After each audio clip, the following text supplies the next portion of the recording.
Pero hindi po totoo yun. Kailangan sabihin po namin ang katotohanan dahil ang sabi ng Panginoong Hesus sa aklat po ng Juan, chapter 8, verse 32, ang katotohanan ang magpapalaya sa mga naaalipin ng kasalanan. Kailangan po natin na malaman na ang katotohanan ito ay kailangan mabadya, maisigaw, mailantad, na ang kaaway kasi Satanas po, ito po ang nagpapahirap sa tao.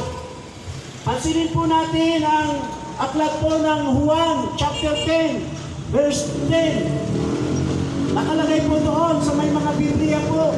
Nakalagay po doon na ang sabi doon sa talata na yon, sabi ng Panginoong Hesus, na parito ang magnanakaw upang magnakaw, pumatay at magwasak.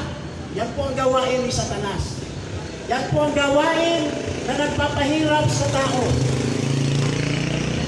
At ang magandang balita naman na iyan ang dahilan kung ba't po kami naririto upang malaman din natin na si Kristo naman po ay naparito